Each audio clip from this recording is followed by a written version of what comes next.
Wayne and Grace Foster seemed to have it all. Their 8 years of marriage had blossomed into a successful real estate business, providing them with a life of comfort and accomplishment. Grace was the company's nominal president, while Wayne held the title of vice president. Yet, in practice, all major decisions were shared between the two. Together, they managed a team of 10 capable agents who consistently delivered strong results in selling properties. As the holiday season drew near, the festive spirit hadn't disrupted their routine, at least on the surface. It was lunchtime, just 3 weeks before Christmas, when Wayne decided to step out, inviting Marion, their office assistant, to join him. They headed to a supper club known for its delectable midday meals. After finishing lunch, Wayne made an unanticipated detour. Pulling into the parking lot of the Starlight Motel, he slipped inside the office and emerged moments later with a room key. Room 76, their regular hideaway for the past week and a half, awaited them. Half an hour later, he discreetly returned the key to the front desk, and they resumed their return to work. Unbeknownst to Wayne, a dark green car had trailed him throughout. Back at the office, he carried on as if nothing had transpired. Midway through the afternoon, a middle-aged man entered Grace's office. Wayne noticed him but thought little of it, his mind apparently elsewhere. Fast forward 3 weeks to Christmas Eve, when the Fosters upheld their cherished tradition of trimming the tree together. Once the final ornaments were hung, Wayne presented Grace with his customary Christmas gift. This year, however, Grace surprised him by bringing out not one, but 2 armfuls of wrapped presents for him. "We've always exchanged just one gift for Christmas," Wayne said, clearly puzzled. "What's going on? Why so many?" Grace smiled warmly. "This year, I wanted to do something different. Instead of one big gift, I picked out several small ones that I knew you'd find special. Don't worry about what you've given me, I know I'll love it." The following morning, after breakfast, they gathered in the living room to exchange gifts. Grace opened hers first, revealing a sparkling diamond necklace earring set. Her delight was evident. Then it was Wayne's turn. Grace handed him a box, her expression calm and expectant. Wayne tore through the wrapping and opened it. His brow furrowed in confusion as he pulled out 2 pairs of lace-trimmed panties, one red, the other black. Assuming it must have been some sort of mix-up, he moved on to the second box. This one contained a matching set of long-line bras, one red and one black. "There's got to be some mistake," Wayne stammered, a nervous laugh escaping him. "Just keep opening your gifts," Grace replied, her tone measured but firm. "It'll all make sense once you've opened everything." He followed her instructions, unwrapping each box with growing unease. Next came slips, one deep red, the other black. Then black nylon stockings, followed by bracelets and earrings. One pair of studs and another of shiny, dangling gold. The next box revealed 2 very feminine dresses, one red with small blue flowers and delicate lace, the other black, trimmed with ornate white lace. Then came gel-filled breast forms, a wig stand holding a curly black wig, and finally, a 2-box set containing high-heeled shoes in red and black. By now, Wayne was visibly unsettled. Grace handed him one last item, an envelope. Opening it, he found a series of photographs. The first image showed him and Marion locked in a passionate kiss. The next captured them mid-intimacy. Grace's gaze was unwavering. Wayne's world, carefully compartmentalized, had just unraveled in the span of a single Christmas morning. As Wayne sat in stunned silence, clutching the incriminating photos, his mind raced for an excuse, a way to diffuse the storm brewing before him. Before he could utter a word, Grace's voice cut through his thoughts, sharp and unyielding. "You have 2 choices," she said. "You can go put on your pretty Christmas presents, or you can march into the bedroom and start packing your things." "Grace," Wayne began, his voice trembling, "I'm so sorry for what happened. I can't tell you how much I regret it. I promise it's over. It will never happen again." Grace's expression didn't soften. Her tone was colder now, resolute. "No, Wayne, it did happen. There's no undoing it. So you either do what I told you, or this is over. If you start packing, I'll file for divorce, and you'll never see me or this life we've built again. But if you choose to stay and put on those pretty little presents, then you'll follow my rules, no questions asked. Now, pick them up and get into the bedroom." The weight of her ultimatum hung in the air. Slowly, with his head bowed, Wayne gathered the boxes and retreated to the bedroom. He set the packages on the bed and sat down, staring at them as if they might offer him guidance. Deep down, he knew what would happen if he refused. Grace wouldn't hesitate. She was always a woman of her word. Minutes turned into a half-hour as he wrestled with his thoughts. Finally, with a heavy sigh, he began undressing. His hands fumbled with the unfamiliar fabrics, and as he clasped the front hook brace and slipped the breast forms inside, their surprising weight startled him. Each garment he put on seemed to draw him deeper into the surreal situation. Once fully dressed, he sat at Grace's vanity, staring at his reflection. The red dress he wore was soft, frilly, and utterly alien. The curly black wig rested on its stand, taunting him. With reluctant hands, he placed it on his head and adjusted it until it looked natural, though he barely recognized himself. Grace appeared in the doorway, her eyes scanning him from head to toe. "So you've decided to stay," she observed. "Good. Stay right there, I'll do your makeup." He didn't resist as she approached with a small collection of cosmetics.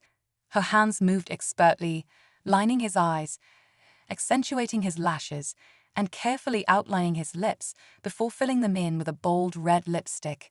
She leaned back, admiring her work. "Now," she said sternly, "I don't want to see you without lipstick. Ever. Do you understand?" Wayne nodded, his throat tight with shame and confusion. He watched her retrieve the black high-heeled shoes he'd selected earlier and fasten them onto his feet. The 5-inch heels felt precarious, and the straps snug around his ankles ensured he wouldn't easily slip them off.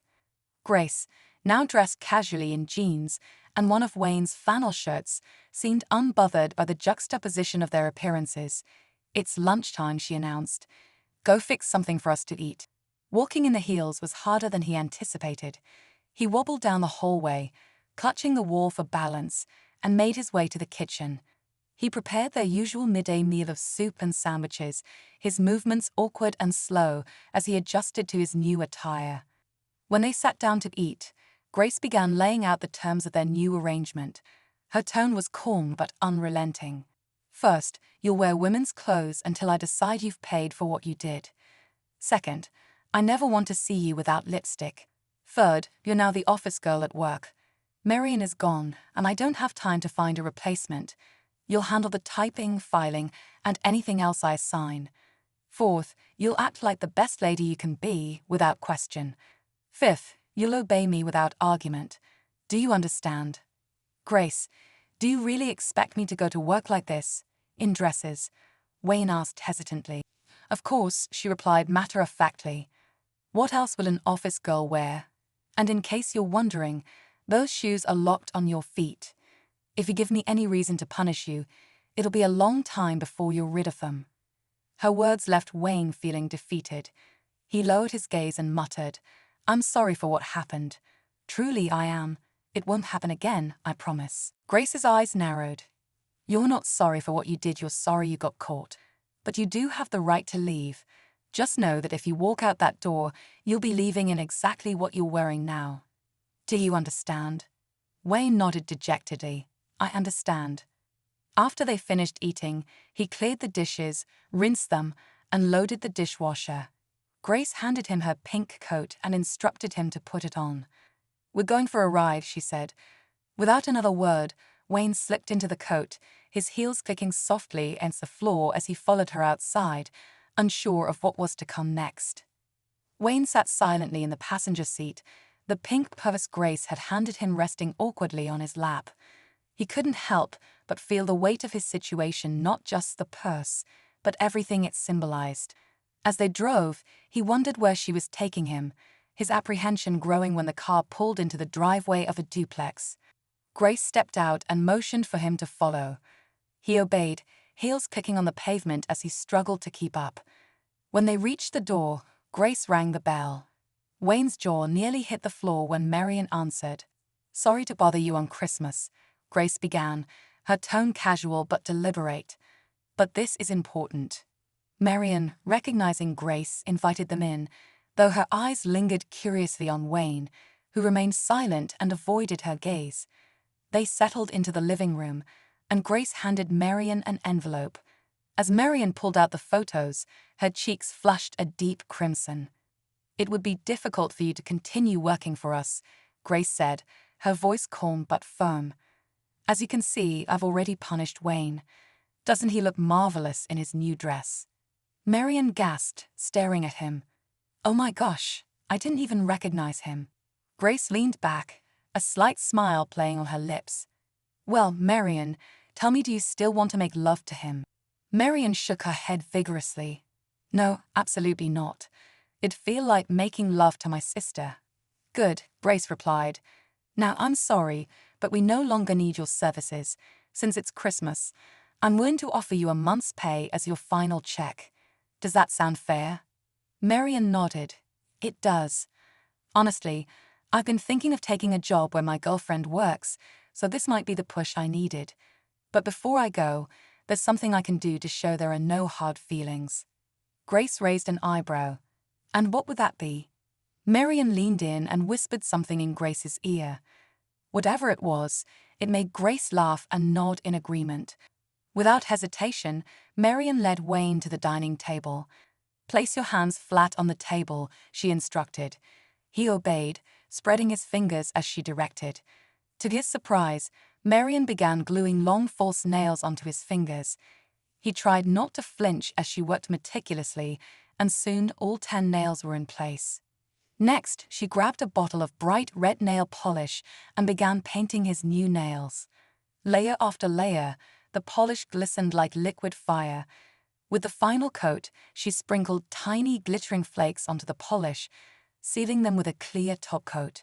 When she was done, the nails gleamed so brightly they reflected the room like tiny mirrors. Both women burst into laughter as Wayne blushed furiously. Grace tilted her head, her tone mockingly sweet. "I think you should thank Marion for giving you such beautiful nails. Don't you agree? Go on, give her a hug and tell her what a wonderful job she did." Mortified, Wayne stood. Taking an awkward step in his heels, he stumbled slightly but caught himself. Slowly, he approached Marion, gave her a quick, stiff hug, and mumbled, "Thank you." Marion grinned. "Enjoy yourself," she said, her voice light with amusement. "I'd love to see your first hour at work, but I guess that won't be happening now."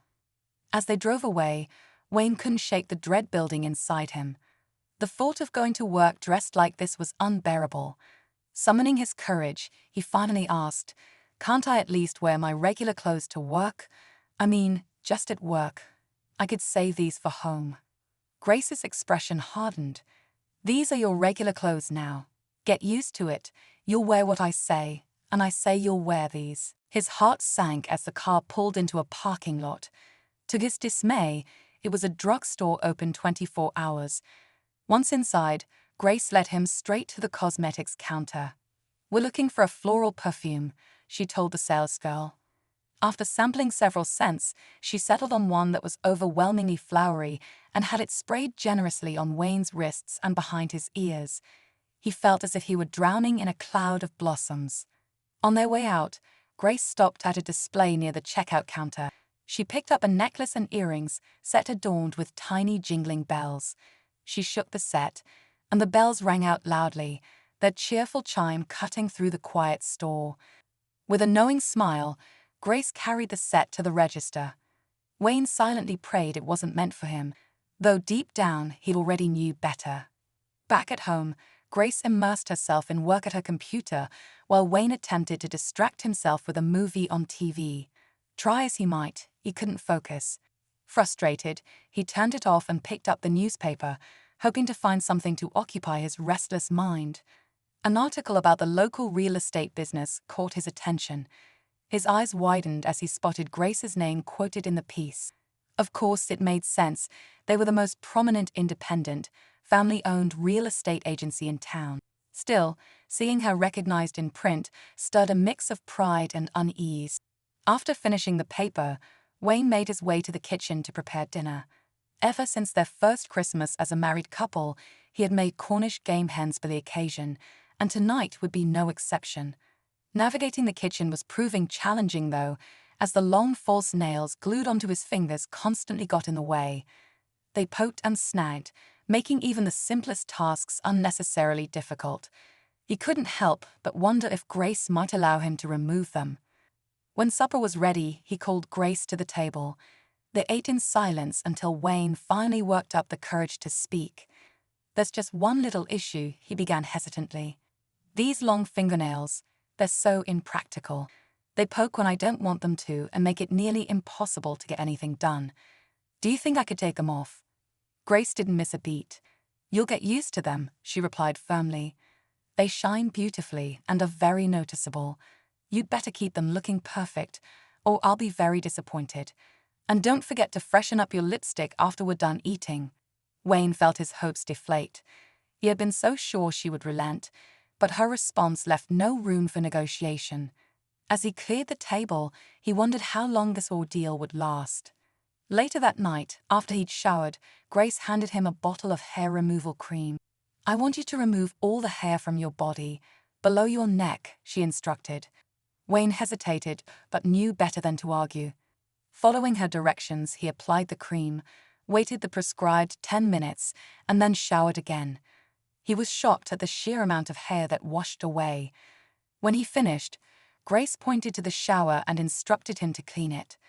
Once the task was done, she handed him a pair of panties and a long satin nightgown. He slipped into them without a word, too exhausted to argue. Climbing into bed, he quickly fell asleep, his body and mind overwhelmed by the day's events. The next morning, Grace wasted no time reminding him of his new reality.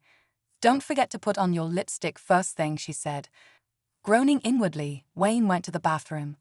After using the toilet, he carefully applied a fresh coat of lipstick, feeling more humiliated with every swipe of the bright red tube.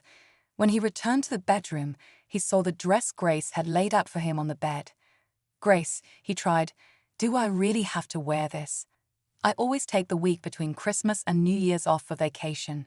Grace's expression hardened. "That was when you were the man of the house. Now you're the office girl and you have to work. Now, let me help you with your breast forms." She grabbed a tube of adhesive and carefully attached the forms to his chest. Wayne watched in resigned silence as the transformation continued. Once fully dressed, he followed her to the car, his heels clicking on the pavement, the sound a cruel reminder of his new reality. When they arrived at the office, Wayne made one last, desperate plea.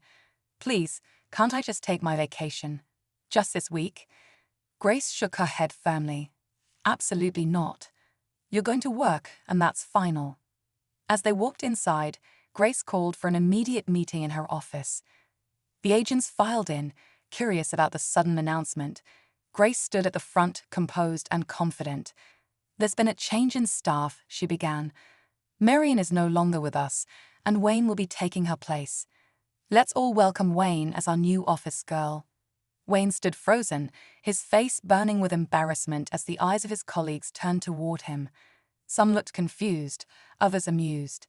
He forced a weak smile, unsure of what to say or do, while Grace's authority over the situation left no doubt this was only the beginning. The sound of applause echoed in the office as Grace reached into her desk drawer and retrieved a name tag. She handed it to Wayne, and he froze when he saw the name on it. Wendy. The spelling adjustment felt like the final nail in the coffin of his former identity. Blushing, he reluctantly pinned the tab to his chest, the letters seeming to mock him. Grace addressed the group again.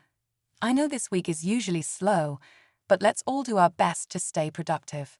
With that, she dismissed the team. Wendy headed to his new desk and began tackling the filing backlog. It didn't take long for him to catch up, leaving him with little to do but sit and savor the brief relief of being off his feet. The heels he'd been forced to wear were pure torture. Just before noon, Kelly popped her head around the corner and asked, "Want to join us for lunch?" At first, Wendy thought about declining, but the prospect of sitting alone with his thoughts all lunch hour didn't seem appealing. He hesitated, then nodded. Sure, why not? He joined 4 of the office girls at a nearby family restaurant. They sat around a round table, chatting and laughing as they ordered drinks. The conversation naturally drifted to Christmas stories, with each woman recounting her holiday. Wendy, however, stayed quiet, unsure of how to join in. Finally, Kelly broke the tension, leaning toward him with a knowing smile. "So my guess is Grace found out about you and Marion. Am I right?" Wendy's cheeks flushed. "Yeah," he admitted. "That's exactly what happened. Grace is furious, and I have no idea how long this punishment is going to last. I hope not too long. These shoes are killing me." The girls burst into laughter, their teasing light-hearted but good-natured. The conversation shifted to jokes, and even Wendy managed to tell one of his favorites, earning genuine laughter from the group. By the time they returned to the office, he was surprised by how welcoming and supportive the women had been. He hadn't expected them to treat him so kindly, given the circumstances. The afternoon passed more quickly than the morning. Wendy busied himself with typing tasks, while the girls occasionally stopped by to chat or offer advice. No one seemed to care that he was a man wearing a dress. They treated him like just another member of the team.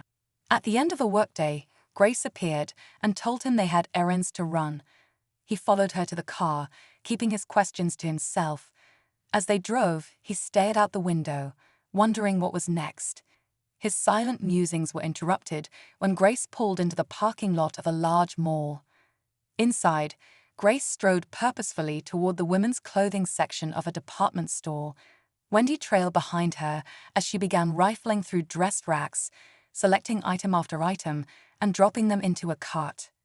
By the time she was done, there were at least 8 or 9 dresses piled inside. Next, she led him to the lingerie section, where she picked out 6 brightly colored, lacy bray and panty sets. Wendy cringed at how feminine and how conspicuous they were. As if that wasn't enough, she added a padded girdle to the cart, and he felt a shiver run through him at the sight of it. Grace wasn't finished yet. They made their way to the jewelry counter, where she selected a watch bracelet set, rings, earrings, and more bracelets. From there, she circled back to the lingerie section, adding a few long, lacy nightgowns to the haul. By the time they checked out, Wendy was stunned at the total cost. Grace, on the other hand, paid without hesitation, her face calm and unreadable. As they strolled down the mall concourse, their arms loaded with shopping bags, Grace suddenly turned into a cozy restaurant and slid into a corner booth. Wendy sat opposite her, still feeling the weight of the day's events. Grace ordered for both of them and waited until the food arrived before starting a conversation. "So," she began, her tone casual, "how was your day?" Wendy hesitated, unsure of how honest to be, but the truth spilled out before he could stop himself. "Well, honestly, not bad. It was a lot different than I imagined. None of the girls made fun of me, and I even went to lunch with some of them. Strangely enough, I actually felt comfortable with them. We had a nice conversation and even told some jokes." Grace raised an eyebrow, a slight smile tugging at the corner of her lips. "Interesting," she said. "It sounds like you're adjusting better than I expected." Wendy wasn't sure whether her words carried approval or a hint of something more ominous. He shifted uncomfortably in his seat, unsure of what to expect next. As Grace leaned back in the restaurant booth, her tone softened. "I heard you all laughing when you got back. Honestly, it made me a little jealous. You seem to be enjoying yourself so much. I've never gone to lunch with the girls like that." Wendy paused, surprised at her admission. "Have you ever thought about asking them? They're really nice, you know. They have the same concerns we do. You might find you have a lot in common. You should try it. It might not be as bad as you think." Grace tilted her head, studying him. "You've surprised me. I thought you'd rebel against wearing dresses, but you're handling it like a champ." Wendy sighed, glancing down at his manicured hands. "Look, I know what I did was wrong. I can't take it back, but I'm truly sorry. I know I deserve to be punished, and I'm willing to accept it. I can think of other ways you might have punished me, but I'm here accepting your way." Grace smirked, her voice dropping to a reflective tone. "You know, there are days when I feel really bitchy. On those days, I'm not trying to punish you, I just feel out of sorts. Wendy chuckled. Oh, trust me, I've noticed. It's not exactly a secret. I usually try to steer clear when I see you in one of those moods. Grace blinked, a little taken aback, but then smiled. Fair enough, she said with a small laugh. As they left the restaurant and headed to the car, Grace found herself thinking about their exchange. It struck her how intimate their conversation had been, more open and honest than any she could recall. Wendy's acknowledgement of her moods, and the humor with which he took it, revealed a side of him she hadn't fully appreciated. When they got home, Grace broke the silence. When we get inside, I want you to hang up all your new clothes. Wendy nodded and began the task. It wasn't long before he hit a snag. There are only 2 empty hangers, he said, his voice laced with frustration. Grace didn't miss a beat. There are empty boxes in the garage. Use them to pack up your boy clothes. You'll probably need to box up your underwear too, to make space for your new things. Wendy hesitated but ultimately did as she said. One by one, he folded his shirts, slacks, t-shirts, underwear, and socks, neatly packing them away. When he was done, his closet was transformed, filled with bright dresses, delicate lingerie, and the vibrant colors of his new wardrobe. Returning to the living room, he found Grace waiting with jewelry in hand. She slipped 5 rings onto his fingers, along with a matching bracelet and a lady's watch. You look wonderful, she said, her tone as much command as compliment. At bedtime, Grace handed him one of the long, nylon nightgowns they'd bought. Slipping it on, Wendy was surprised by how light and silky it felt against his skin. The fabric flowed effortlessly, and for a fleeting moment, he felt an unexpected urge to twirl in front of the mirror. But with Grace in the room, he restrained himself. The next day at work, Zara invited him to lunch. At noon, they found themselves seated in a small diner, a cozy booth just for 2.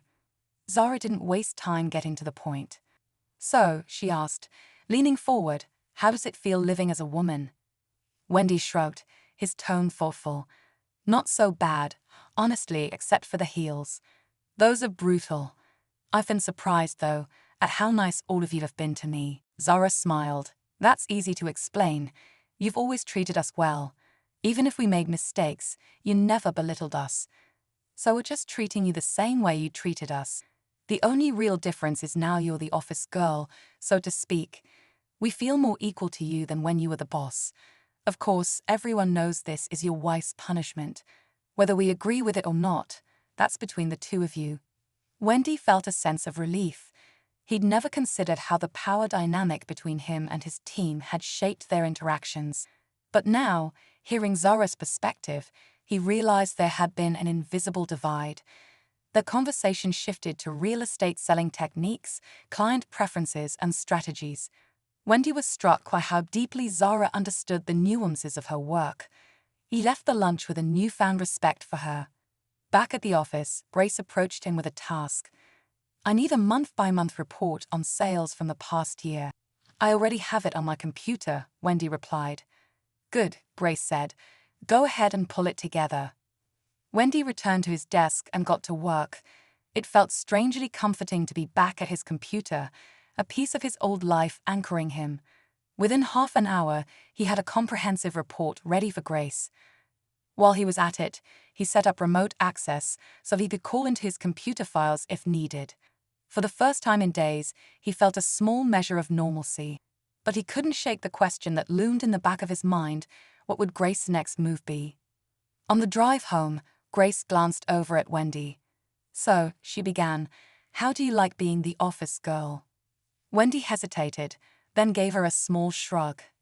It's not so bad. All of the girls have been really nice to me. Grace nodded, seemingly pleased. She suddenly pulled into a self-serve shoe store. Wendy's curiosity turned into quiet relief when she selected 3 pairs of lower-heeled shoes for him. She handed him 1 pair to wear out of the store. Slipping into the more manageable heels was a revelation. It felt like heaven compared to the previous days of tottering on stilettos. At home, Grace settled onto the couch and fixed Wendy with a curious look. So, what did you and Zara talk about at lunch? Mostly work, Wendy replied. I was actually really surprised at how sharp she is when it comes to real estate. She has a good head on her shoulders. Grace didn't respond immediately, but filed the information away with a slight nod. The next morning, Kelly approached Wendy with a cheerful invitation. "Lunch with me today," she asked. He accepted, though he noticed a peculiar smile on her face when he said yes. At the diner, no sooner had they sat down than Kelly leaned in with a mischievous grin. "So," she said, "how was lunch with Zara yesterday?" "It was fine," Wendy answered cautiously. "We talked about the real estate business." "Why do you ask?"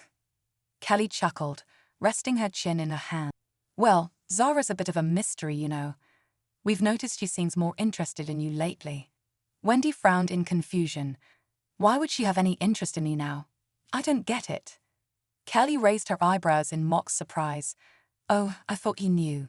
Zara's a lesbian. She's into anyone in a skirt.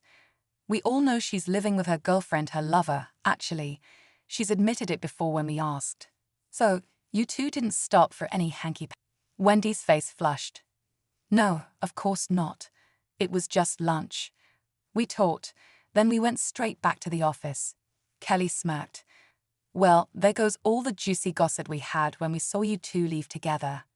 They both laughed, and Wendy couldn't help but wonder why he hadn't known that about Zara before. Then again, he reasoned, it wasn't something he'd ever thought to look for. The conversation moved on, light-hearted and easy. Just before they finished eating, Kelly's curiosity struck again. "I see you're wearing lower heels now," she said, gesturing toward his shoes. "Is Grace starting to have second thoughts about all this?" "I'm not sure," Wendy admitted. "She didn't really say. But she's been nicer to me lately, so maybe. I've decided not to second-guess her. Honestly, it hasn't been as bad as I thought it would be. And I've realized that some of the clothes actually feel pretty nice to wear. I guess she's just waiting to see how everything develops before making up her mind. I hope it's soon, but I'll wait until she's satisfied I've paid my penance." Kelly gave him a warm smile. "That's a good way to look at it. I have to give you credit, you're handling this a lot better than I expected. And hey, you're lucky it's the off-season for selling and listing houses. Not many clients are coming to the office right now." "Yeah, I've been thinking about that. I'm definitely grateful for the timing." Back at the office, Grace approached him with a new task. "I need a week-by-week history of last year's sales," she said. "Include the listed price, accepted price, and how much the company made from each deal." "Can I use my computer to pull that data?" Wendy asked hopefully. Grace shook her head. "Use the one Marion always used," she said curtly. Wendy sighed inwardly but complied. He moved to Marion's old desk, the computer feeling foreign and impersonal compared to his own. Still, he quickly adapted, diving into the task. It was a long and meticulous job, but he found himself oddly at ease as he worked. By the end of the day, he had the data compiled, ready to present to Grace. As he saved the final file, he paused, reflecting on how strange the past few days had been. His relationships with his co-workers had shifted, his own perceptions had evolved, and even Grace seemed different. Yet, amidst the surrealness of his punishment, he couldn't deny that something deeper was changing not just in his circumstances, but within himself. As Wendy sat down at Marion's old computer, he caught Grace smiling, clearly expecting the task she'd assigned him to take all afternoon, possibly spilling into the next morning. But once the machine booted up, Wendy dialed into his own computer and merged two files to compile all the necessary data in less than 15 minutes. Satisfied, he sent the report to the printer. While it churned out the pages, he passed the time playing games. Once the report was ready, he reviewed it carefully. Not only did it contain everything Grace had requested, but it also included additional insights. On a whim, he decided to create a set of graphs of visual impact, finishing well before quitting time. With a full half-hour to spare, he brought the completed report to Grace's office. Her eyebrows shot up in surprise as she flipped through the pages. "You're already done?" she asked, clearly impressed. "Yep," Wendy said with a small smile. "I even added some graphs to make the data easier to interpret." Grace shook her head, still a little stunned. I honestly thought this would take you until tomorrow morning. On the drive home, Grace turned to him. I noticed you had lunch with Kelly today. What did you two talk about? Mostly Zara, Wendy replied. I was shocked to learn she's a lesbian. Kelly told me, and at first I couldn't believe it.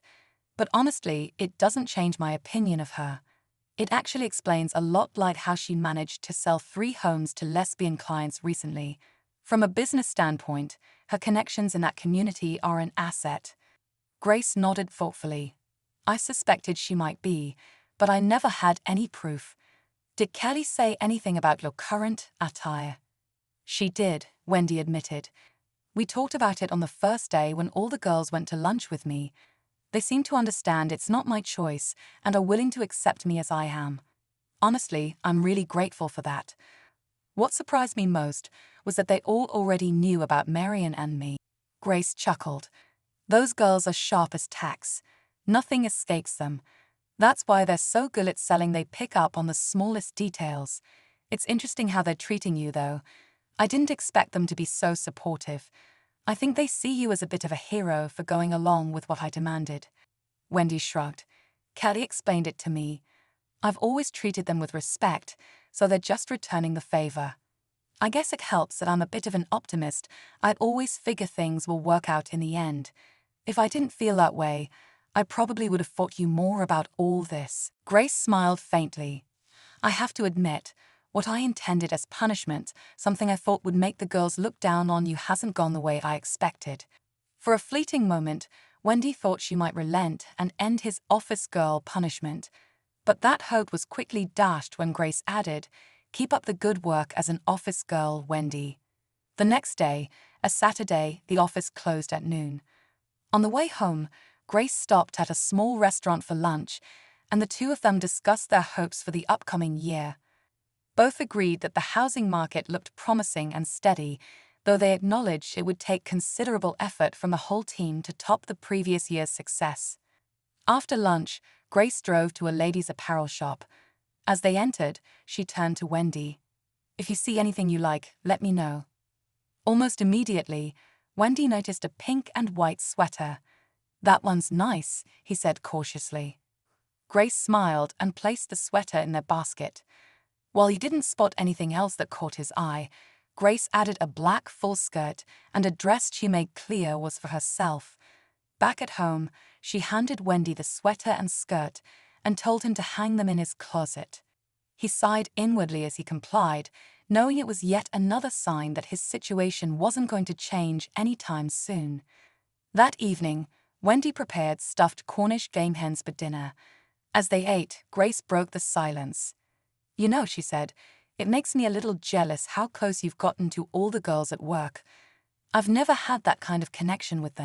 You shouldn't feel that way, Wendy replied gently. I told you, just ask 1 or 2 of them to lunch. You'd be surprised how easy it is to talk to them. They're not intimidating. They chat about everyday things, just like anyone else. Grace looked skeptical. I don't know. I can talk about selling houses and lots, but I feel like that's the only thing I'm good at. Wendy laughed softly. Come on, you didn't talk about real estate in high school, did you? They talk about the same things women talked about back then, minus the homework and teachers. Grace smiled faintly, but didn't respond. It was clear she was wrestling with her doubts about stepping out of her comfort zone. Still, Wendy could tell she was considering his suggestion. After dinner, a sudden realization struck Wendy. He knew where to find the elusive data he'd been searching for earlier. He excused himself and headed to the computer. Within minutes, he located the file on his office system and downloaded it. By morning, he had transformed the raw data into a comprehensive report that included sales results by employee for the past 3 years, complete with detailed graphs. When he showed the report to Grace, she was visibly impressed. This is excellent, she said, flipping through the pages. The graphs made the data easy to digest, and the side-by-side comparisons offered valuable insights. For the first time in a long while, Wendy felt a sense of accomplishment, even if his current circumstances were far from ideal. As Grace flipped through the report Wendy had prepared, her expression shifted to one of genuine surprise. I see that if Kelly had sold just one more house, she would have beaten both of us to become the top salesperson in the company, she said. I never would have believed it, and Zara ranks a lot higher than I thought. This report shows me so much I hadn't realized before. Wendy smiled faintly. Not bad for a mere office girl, huh? Grace looked up, her tone softening. You may be doing the office girl job, but you're still an essential part of our success. Who knows, you may even graduate back to your old role as a salesman someday. It may not be soon, but I think you'll get there eventually. The words landed with mixed emotions for Wendy. While they carried some hope, they also reinforced the idea that his current situation wasn't ending anytime soon. He nodded and excused himself to play games on the computer, letting the rest of the day pass with little conversation between them. The next morning, Wendy chose a light, silk dress with a delicate violet floral pattern. With Grace not in the room, he couldn't resist spinning on his toes, watching the full skirt fan out in the mirror. When he stopped, he caught his reflection and noticed, to his embarrassment, that he was blushing. Grace walked in just then and raised an eyebrow. That's a good dress to wear to work. Wendy hesitated. Well, I felt like wearing it. If you think I should change, I will. She studied him for a moment and then smiled. No, keep it on. You look so feminine in it, I just thought you'd pick something else. But honestly, it suits you. You look good, if I do say so myself. At work, the dress garnered a lot of attention. Almost all the girls commented on how nice he looked, and while it made him uneasy, he appreciated their friendliness. Still, he couldn't help but wonder if they had forgotten he was a man. During lunch, Wendy smiled when he saw Grace leaving with Kelly. He knew Grace had been nervous about taking that step, but was confident Kelly would put her at ease. By the time they arrived home that evening, Grace was glowing with excitement.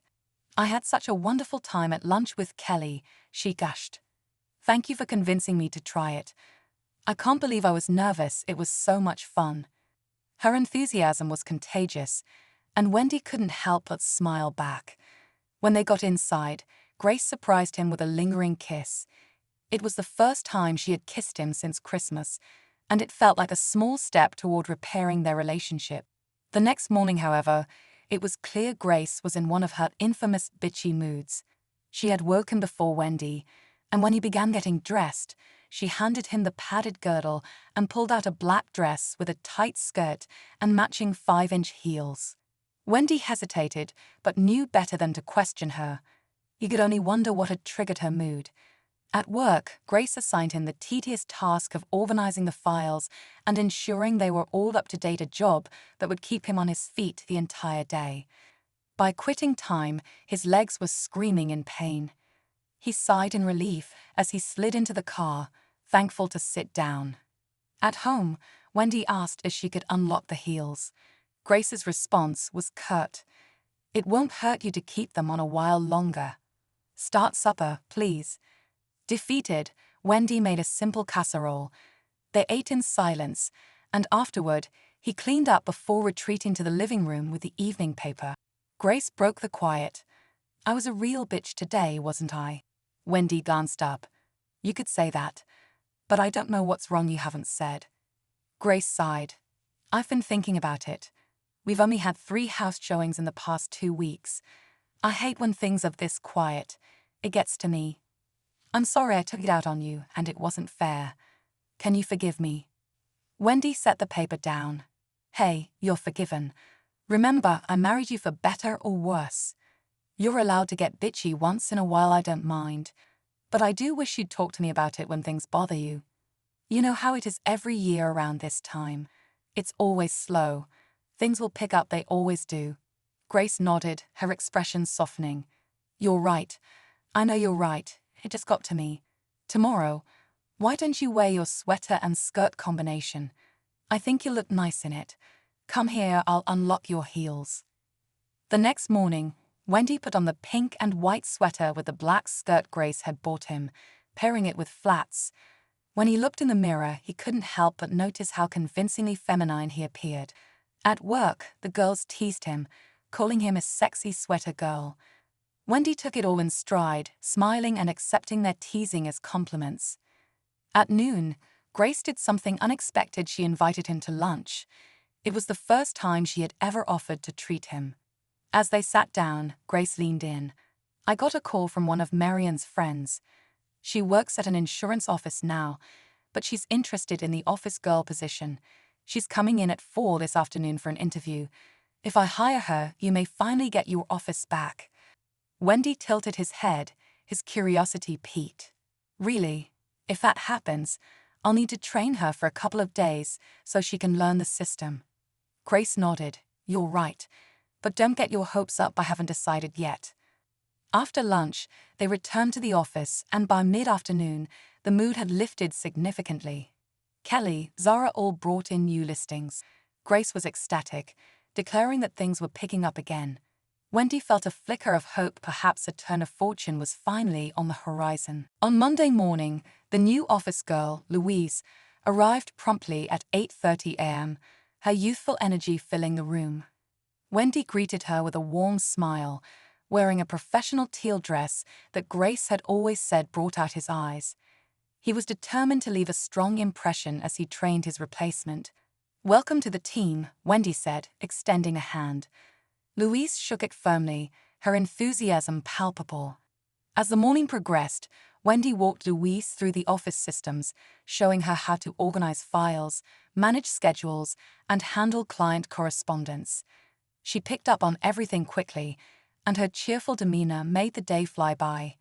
By lunchtime, Wendy had to admit she was a natural fit for the role. Grace joined them briefly, giving Louise a few words of encouragement before heading out to meet a client. "You're really good at this," Louise said to Wendy as they finished up lunch in the break room. "You've got a calm, patient way of explaining things. Honestly, I was nervous, but you've made this so much easier." "Thank you," Wendy replied, feeling a sense of pride in her words. "You'll do great here, I'm sure of it." That evening, Grace seemed lighter, as if a weight had been lifted. Over dinner, she shared her excitement about a client who had expressed interest in a large property. Yet, her attention kept drifting back to Wendy, who was still dressed in his work attire. "You know," Grace said, setting down her fork, "I never imagined we'd be sitting here like this, me chatting about work, and you still in a dress after all this time." Wendy smiled sheepishly. "I suppose neither did I. But, honestly, I don't mind it anymore. The dresses, they're comfortable, and I've realized that it's not the clothes that define me, it's how I carry myself. Wearing them taught me something about empathy, about looking at the world differently. Maybe that was your punishment's unintended lesson." Grace leaned across the table, her gaze softening. "I think it taught me something too. I thought I was punishing you, but really, I was pushing us both into uncharted territory. And instead of it breaking us, it brought us closer. I see you more clearly now, the strength, the kindness, the humor. And I love you more for it." Wendy felt his throat tighten. "I love you too," he said. "More than ever." By Friday, Louise had fully settled into her new role, and Wendy handed over the last of his responsibilities. Grace surprised everyone that afternoon by calling a team meeting to celebrate the company's achievements over the past year. She praised Wendy for stepping into the office girl role with grace and humor, drawing applause and laughter from the team. When the meeting ended, Grace pulled Wendy aside. "It's time," she said with a wink. "Time for what?" he asked. Grace handed him a garment bag. "Your old power suit. I thought you might want it for Monday. But you don't have to wear it. Wear what makes you feel comfortable, what makes you feel you." That weekend, Grace and Wendy shared an intimate dinner at home, the warmth of the evening amplified by candlelight and soft music. As they danced in the living room, Grace rested her head on his shoulder and whispered, "I never imagined this journey, but I'm so glad we went through it together." Wendy smiled, twirling her gently. "Me too. It showed me that love isn't about appearances, it's about understanding, acceptance, and growth." Grace looked up at him, her eyes shimmering. "So what will you wear Monday?" Wendy grinned. "Maybe the power suit, or maybe the teal dress. Who knows? But whatever I choose, I'll wear it with confidence." Monday morning arrived, and Wendy stood in front of the mirror, feeling a sense of clarity. He slipped into his power suit, but paired it with a light silk scarf, a subtle nod to his journey. As he walked into the office, the team greeted him with smiles, and Grace beamed with pride. That evening, Grace surprised him with a small gift, a delicate silver bracelet. "A reminder," she said, "of the strength and beauty I've always seen in you." Wendy slipped it on, his heart full. Their love had weathered an unexpected storm and emerged stronger, richer, and more vibrant than ever. And as they sat together that night, the future felt limitless, a blend of tradition and transformation, just like them.